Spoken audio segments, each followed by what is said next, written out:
নমস্কার, কেমন আছেন সবাই? আজকে রোববারের সকাল, দেখুন না, ভোর কয়টা হবে, 5:30 বা 5:40 এরকম হবে। আমি জাস্ট দরজাটা খুলেছি, গেট টেট খুলবো, ভোর হয়ে গেছে। তো ভোর ভোর উঠে যায়, কারণ আমার তো সকাল স্কুল, তো রোববার হলেও উঠে যায় না, তো অভ্যেসটা নষ্ট হয়ে যায়। এই জন্য উঠে দেখি একদম চারিদিকে কুয়াশার চাদরে ঢাকা আছে, সব সাদা হয়ে আছে, রাস্তার লাইটে একটু একটু আলো দেখা যাচ্ছে আর কি। তো দেখলাম সূর্যকে আজকে কখন দেখা পাবো কে জানে, এটা ভেবে আমি ভাবছি একটু ছাদে উঠে গেলাম।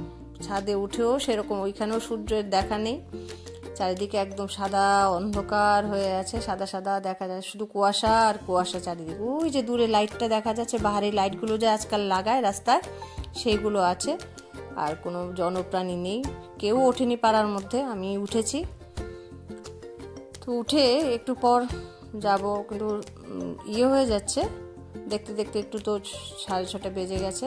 আমাদের বাজার এখানে আখাউড়ে, যেখানে এই যে এখানে আমি দাঁড়াই স্কুলের বাসের জন্য অপেক্ষা করি এখানে, তবে একটু হেঁটে গেলেই, এটা আখাউড়া রোড, এটা দিয়ে 10-15 মিনিট হাঁটলেই আমাদের বাংলাদেশ সীমান্ত এসে যাবে, ওই পারেই বাংলাদেশ। তো এখানে বর্ডার গোলচক্কর বাজারটা আমার বাড়ির একদম কাছেই। তো রোববার সকালবেলা আসলাম, কেন কি একদম টাটকা টাটকা সবজি পাওয়া যায়। আশেপাশে গ্রাম থেকে না সব ভালো ভালো সবজি নিয়ে আসে কৃষকরা। তো ওর দোকানে এসছি, ওর দোকান থেকে আমার বড় বাজার করতো, এখানে সব ধরনের সবজি রাখে ও। তো বলে সবসময় দেখা বলে যে কাকিমা তুমি তো আসো না, তো এই জন্য ভাবলাম ওর দোকানটা একটু ছবি তুলে দিই। ভালো আছো? এই তো এইভাবে এখানেও আসি। আবার অনেক সময় আমাদের স্কুলের বাসটা বটতলা যখন থামিয়ে দেয়, নেমে ওইখান থেকেও বাজার করে আসি। আমার কলিগরাও করে ওইখান থেকে, বটতলায় তো আরও অনেক বড় করে, কিন্তু এটা ছোট হলো, বেশ টাটকা তাজা সবজি পাওয়া যায়। আস্তে আস্তে হঠাৎ করে চোখ পড়লো এই হোটেলটা নতুন হয়েছে, হোটেলটার নাম এপার বাংলা। বেশ ভালো নামটা, তো আমার বেশ পছন্দ হয়েছে, খুব সুন্দর নাম, কারণ বর্ডার পেরোলেই তো ওপার বাংলা। আস্তে আস্তে এই যে শীতের দিনের আকর্ষণ বলুন তো, এই যে সব রাস্তার ধারে সবাই আগুন জ্বালিয়ে হাত পা সেঁকছে শরীর গরম করার জন্য। এটা শীতকাল আসলে দেখা যায়, বেশ ভালোই লাগে।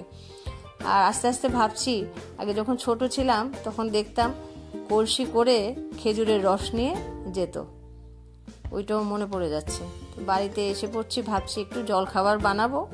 কালকে একটু ব্যবস্থা করে রেখেছিলাম, এই যে সবুজ সবুজ যে মুগ ডালগুলো হয় খোসা সহ, ওইটা, আর একটু চাল ভিজিয়ে রেখেছিলাম। আজকে একটু অন্য ধরনের করে বানাবো আর কি। রোজ একই জিনিস ভালো লাগে না, ভ্যারাইটি তো সবাই চায়, আর আমারও এক জিনিস একঘেয়েমি লাগে। নতুন নতুন করে বানিয়ে দিলে ছেলেও খুশি হবে। একটু লঙ্কা আর একটু আদা, একটু নুন দেব, আর একটু আস্ত জিরে দিয়ে একটু পেস্ট করে ফেলবো আর কি।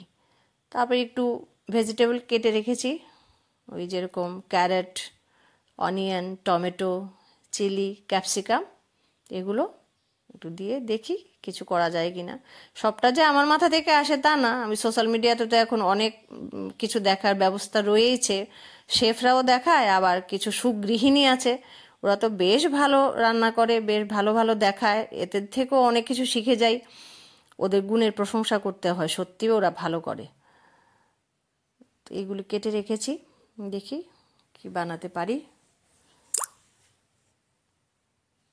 একটু আকর্ষণ বাড়ানোর জন্য আর কি, যেন দেখলে যেন খেতে ইচ্ছে হয় আর কি, এই জন্য বানাচ্ছি ওইগুলো দিয়ে। আর ডাল তো প্রোটিন আছে, চালও দিয়েছে, একটু কার্বোহাইড্রেট থাকবে, তারপর সবজির মধ্যে ভিটামিনস মিনারেলস সবই থাকবে। আর একটু চিলি ফ্লেক্স দেবো, এটাও আমি ঘরেই তৈরি করি। আর দেবো আর কি, একটু সস দিয়ে একটু স্বাদটা বাড়ানোর জন্য চেষ্টা করব। এরকমভাবে আসলে সবাই, বাচ্চারা দেখি আজকাল টিফিনে এসব চিপস টিপস সব নিয়ে যায়, কুরকুরে ফুরকুরে। মারা যদি একটু এরকম বানিয়ে দেয় তাহলে খুব ভালো হয়। আর ভেজিটেবলের নামগুলি না আমি ইচ্ছে করে ইংরেজিতে বললাম, কেন বাচ্চাগুলি যদি দেখে তাহলে শিখতে পারবে, আর কষ্ট করে পড়তে হবে না, এটা শুনে শুনেই শিখে যাবে। যখন রাজস্থান গেছিলাম তখন ড্রাইভারকে জিজ্ঞেস করেছিলাম আর কি, রাজস্থানি কোনো খাবারের রেসিপি আমাকে বলো, আমি বাড়ি গিয়ে বানাবো। তখন ও বলেছিল ছোট ছোট পেঁয়াজগুলো হয়, এগুলো আস্তে আস্তে দিয়ে মটর পনির কিভাবে বানানো যায়। তো রাজস্থানি স্টাইলে আমি বাঙালিয়ানা একটা রান্না তৈরি করেছি আর কি। ভেবেছি বাবাইও খাবে, আর আজকে তো কলকাতা যাবে ওর দিদি আর ওইখানে, তো দেখি ওর জন্য একটু বানিয়ে দিতে পারি কিনা, চেষ্টা করছি। ও তো দূরে থাকে, আসলে ইচ্ছে করলেও সবসময় দেওয়া যায় না, আর মিষ্টি খেতে একদম পছন্দ করে না, তাও আমি একটু কিনে দিয়েছি। তো একটু মটর পনির আর একটু বাঁধাকপিটাও খুব পছন্দ করে, কড়াইশুঁটি দিয়ে যে বাঁধাকপি হয় এটা মাম্পির ভীষণ পছন্দের জিনিস। তো একটু দিয়ে দেবো ওকে। বেশ ভালোই হচ্ছে মনে হচ্ছে, তা টেস্টি হয়েছে। তো সকাল সকাল অর্চনাও এসে যায়, ও আমাকে হেল্প করে সকালে।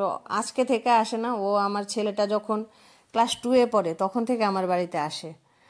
ও খুব হাসি খুশি, এত অভাব চারিদিকে, কষ্ট করে চলে ওরা, কিন্তু ওর মুখের হাসি কখনো মিলিয়ে যায়নি। তা আমার বড় সবসময় বলতো তোর হাসিটা যেন সবসময় বজায় থাকে। ও সবসময় বলে, দাদা আমাকে এই কথা বলতো, বলছে হ্যাঁ হাসিটার জন্য সবাই ওকে খুব ভালোই বাসে। নিরীহ মানুষ, মাঝে মধ্যে আমাকে ধমক দেয়, কেন একটা অধিকার বোধ জন্মে গেছে আর কি ওর। ওর বড় ছেলেটা আবার আমার ছেলেরই সমান। এখন একটু ওর মন খারাপ আছে, কারণ ওর হাজবেন্ড সদ্য সদ্য এক্সপায়ার করেছেন। তো মনের কষ্ট তো সবারই একই সমান থাকে, সে গরিব হোক আর বড়লোক হোক, ধনী হোক।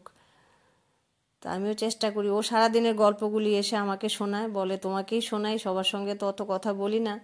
তা আমিও শুনি, সকালবেলাটা ওর সঙ্গে চা খেতে খেতে আমার সময় কাটে। ও আমাকে আবার দুধ চা খেতে দেবে না, বলে বৌদি দুধ চা একদম খাবে না, শরীর খারাপ করবে, লিকার চা খাবে। ও তো খাবেই না দুধ চা কখনো, লিকার চাই খাবে। তো আমাকেও লিকার চাই খেতে হয় ওর সঙ্গে। ও তো চিনিও খেতে চায় না। আমি বলছি কি, আরে তোর শরীরে কিচ্ছু নেই, এত রোগা পাতলা, ছুটে ছুটে বেড়ায়, এই বাড়ি থেকে ওই বাড়িতে যায় কাজ করতে। এই যে 5:30টার সময় বেরোয়ও, ফিরতে ফিরতে বাড়িতে সেই বেজে যায় 2:30-3টা। তো ওর শরীরে আর কি করে ইয়ে হবে, শক্তি হবে। ভীষণ কষ্ট হয় আমার সকালবেলা উঠে ঠান্ডা ঠান্ডা জলগুলি। এই জন্য আমি একটু গরম জল দিই, গিজারের জলটা ওকে দিয়ে দিই ঘর মোছার জন্য। নাহলে হাতগুলি আমারই তো বেঁকে যায়, ঠান্ডা একটু ঠান্ডা যখন আরো বেশি পড়বে তখন তো মানে বাসন ধুতে গেলেই হাত বেঁকে যায় একদম। তো শরীরটা তো ওর আর আমার একই মতো, একই সমান শরীর। তো ওকে চেষ্টা করছি আমি একটু দেখানোর, ও আমাকে বকাবকি করছে, না আমাকে দেখাবে না এরকম বলছে, এক তাকা তাকা। এই যে একটু তাকিয়েছে, ও বুঝতে পারেনি আমি যে ক্যামেরাটা অন করে রেখেছি আর কি। তা আমার ওর সঙ্গে একটু দুষ্টুমি করতেও ভালোই লাগে। আসলে ঘরেও তো আমিও একা একাই থাকি। তো খেয়ে টেয়ে আমরা বেরিয়ে পড়লাম। আজকে তো বাবাই যাবে কলকাতা, ওর ফ্লাইটের সময় হয়ে যাচ্ছে, তো 2 ঘন্টা আগে তো বাড়ি থেকে বেরিয়ে যাই। ওর মাসি মেশো এসছে আমাদের নিয়ে যাবার জন্য। আমরা ঢুকে পড়েছি এয়ারপোর্ট চত্বরে। দেখুন না, সূর্য ডোবার পালা এসে গেল। উঠেছে দেরি করে, আবার চলে যাচ্ছে তাড়াতাড়ি। সূর্যের কথা বলছি আর কি, যাই যাই করছে। আবার একটু অন্ধকার নেমে আসছে চারিদিকে। আমাদের এয়ারপোর্টটা এখন বেশ সুন্দর হয়েছে, চত্বরটা খুব সুন্দর করে সাজিয়েছে, অনেক গাছগাছালিতে ভর্তি, একদম খুব পরিষ্কার পরিচ্ছন্ন করে। আর ডিজাইনটাও সুন্দরই করেছে, নিউ টেকনোলজি সব কাজে লাগিয়েছে, ভিতরে আছে সব কিছু। যতটুক মানে একটা ছোট পাহাড়ি রাজ্যের জন্য যেটুকু দরকার, বেশ এর তুলনায় বেশ ভালোই হয়েছে। আপনারা যারা দূরে বাড়ি, ত্রিপুরা এসে বেরিয়ে যাবেন, খুব ভালো জায়গা, এখানে লোকজনও ভালো, পরিবেশও ভালো। এই যে বাবাই বেরিয়ে পড়লো, ঢুকে পড়বে এক্ষুনি, সিকিউরিটি ইয়ে করে। আমরা এখানেই থাকবো, আমাদের তো আর ঢুকতে দেওয়া হবে না। সব দেখাচ্ছে সিকিউরিটি, সাবধানে যেও। তা আমি 4-5টা একটু ছবি টবি তুলে আপনাদের শেয়ার করছি আমাদের আগরতলা এয়ারপোর্টটা কীরকম হয় দেখতে। এটার নাম মহারাজা বীর বিক্রম এয়ারপোর্ট, নতুন নামকরণ হয়েছে এটা। খুব সুন্দর জায়গা, একটা ক্যাফেটেরিয়া আছে, ওইখানে আসলে কফি টফি খাওয়া যায়, আর অন্য কিছু খাবারের ব্যবস্থাও আছে। কিন্তু আমরা তো আজকে আর ঢুকবো না এখানে, কেন কি একটু আগেই খেয়ে টেয়ে এসছি, পেটে একদম জায়গাই নেই। ভাবছি রাস্তায় বেরিয়ে কোথা থেকে একটু চা খেয়ে নেব, তারপর বাড়ি চলে যাব। আর শীতকালে সন্ধ্যা তো তাড়াতাড়ি একদম রাত হয়ে যায়। চারিদিকে খুব সুন্দর সুন্দর গাছ, এই যে লাল লাল গাছগুলো আছে না, ভেবেছি ওইটার মধ্যে আমি একটা ছবি তুলবো, বেশ লাগবে কিন্তু না, লাল শাকের ভেতর আমি ঢুকে বসে আছি। তো দিদিকে বলেছি আমরা যখন বেরিয়ে যাচ্ছি ফিরে যাচ্ছি যে দিদি জামাইবাবু আমি ওই লাল শাকের ভিতরে ঢুকে একটু ছবি তুলবো। আপনারা যে এইভাবে আমাকে সাপোর্ট করছেন আমি খুব আনন্দিত, খুব খুশি, সবাইকে ধন্যবাদ এই জন্য। এইভাবে আমার পাশে থাকবেন সব সময়। আপনারাও ভালো থাকুন, ভালো রাখার চেষ্টা করুন সবাইকে, আমার পাশে থেকে আমাকে উৎসাহ দিন, তাহলে আমি এগিয়ে যেতে পারবো। সবাইকে ধন্যবাদ।